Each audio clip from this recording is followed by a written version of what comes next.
नमस्कार, मैं एडी महेश।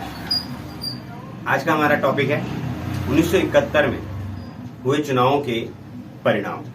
हमने इससे पहले की वीडियो में बात करी थी कि चुनाव किस प्रकार हुए या इन चुनावों में कौन कौन खड़े थे। जैसे कि हम लोग अगर बात यहाँ पे करें कि यहाँ पर चुनाव जो 1971 का था वो सिंपल सी अगर सीधी सी बात कहें तो कांग्रेस के साथ में कांग्रेस का था, यानी कि कांग्रेस बनाम कांग्रेस के साथ कांग्रेस ही क्या थी, चुनाव लड़ रही थी। एक तरफ इंदिरा गांधी की कांग्रेस और दूसरी तरफ सिंडिकेट्स की कांग्रेस।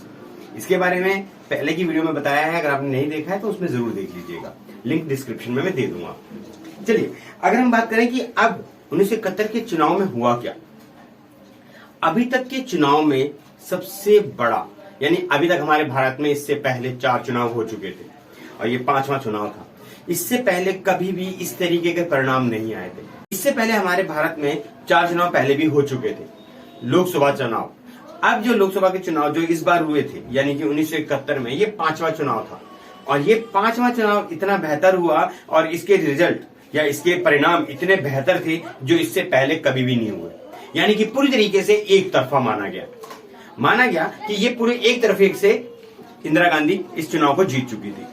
यानी कि अगर हम बात करें गठबंधन के बारे में तो कांग्रेस और सीपीआई का क्या था, गठबंधन था, जिसके अंदर 375 सीटें जो थी सिर्फ कांग्रेस आर के गठबंधन को मिली थी और इसके अंदर लगभग 48% ये अकेले इन दोनों पार्टियों ने बनाया था। अगर हम सिंपल से अगर सीधी सी बात करें कि अगर माने कि सिर्फ कांग्रेस को कितनी वोटें मिली थी या कांग्रेस को कितनी सीटें मिली थी, कांग्रेस को यहां पर 352 सीटें मिली थी। जो 352 सीटों के अंदर अगर हम प्रतिशत निकालें तो लगभग 44% वो सिर्फ अकेले अपने पार्टी के दम पे थी और ये एक बहुत बड़ा अंतर था दूसरी पार्टियों के साथ में और कांग्रेस उभर कर पहली बार इतने सामने आई थी। दूसरी बात अगर हम बात करें कांग्रेस ओ की, तो कांग्रेस ओ को सिर्फ और सिर्फ 16 सीटें ही मिली थी, सिर्फ 16 सीटें, जिसके अंदर इतने महादिग्गज यानी कि कांग्रेस के जितने महारथी थे जो कि स्वतंत्रता सेनानी भी माने जाते थे, ठीक है, वो सारे के सारे अब चुनाव हार चुके थे। के कामराज जैसे बड़े बड़े नेता और उसके बाद पाटिल जैसे बड़े नेता, बहुत सारे ऐसे नेता जो कि अपने चुनाव को पूरी तरीके से हार चुके थे।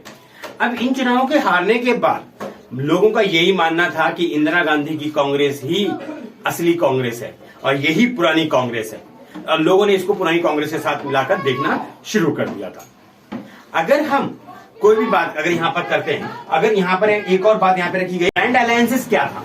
ग्रैंड अलायंसेस वो व्यवस्था थी जिसके अंदर सारी कांग्रेस की विपरीत जितनी पार्टियां थी वो सारी एक साथ आ गई थी, लेकिन एक साथ आने के बावजूद भी वो 40 से ज्यादा सीटें नहीं प्राप्त कर पाई।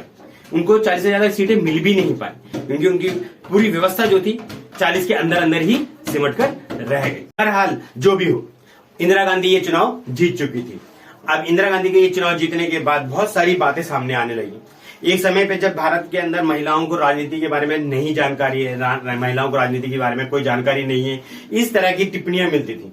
लेकिन इंदिरा गांधी जी के जीतने के बाद ये सारी टिप्पणियां बंद हो गई और इस पार्टी का जो मूल था, यानी कि जो इस पार्टी के जो लोग इस पार्टी कांग्रेस को ज्यादातर मानते थे, उस वक्त के दौर में सबसे ज्यादा महिलाएं थी। महिलाओं ने कांग्रेस को बहुत ज्यादा सपोर्ट किया और महिलाओं के अलावा दलित और पिछड़ी जनजातियां और जनजातियां इन्होंने भी बहुत अच्छे तरीके से कांग्रेस का सपोर्ट किया, जिस कारण कांग्रेस अपनी पार्टी को कांग्रेस इस चुनाव में जीतने में कामयाब रही।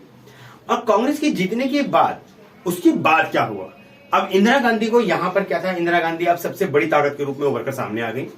अब उनका यहां पर यह माना गया कि अब इंदिरा गांधी को कोई किसी भी प्रकार से किसी को कोई भी रोक नहीं सकता है। अब इंदिरा गांधी तरक्की ही मतलब भारत की तरक्की करके ही आगे जाएगी, गरीबी हटाएंगी।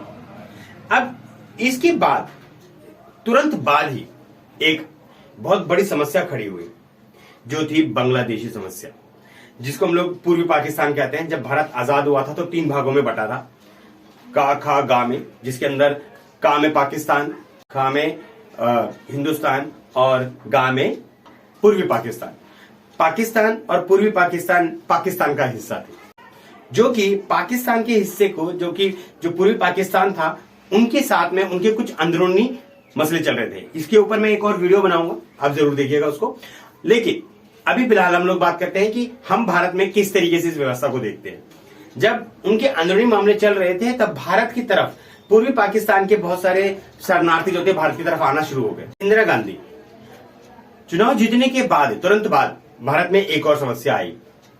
बहरहाल अगर हम देखें तो ये भारत की समस्या नहीं थी, ये थी पाकिस्तान की समस्या, जो कि पाकिस्तान और पूर्वी पाकिस्तान के बीच में कुछ मनमुटाव चल रहे थे, जो कि वहां के जो लोग थे वो भारत की तरफ भागते हुए आ रहे थे। तो भारत ने उन लोगों को शरणार्थी भी दिया।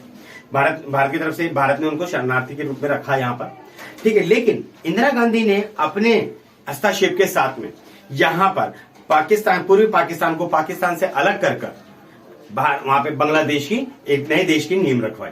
लेकिन इसके बीच में भारत और पाकिस्तान के बीच में एक युद्ध हो गया और इस युद्ध में भारत विजयी रहा।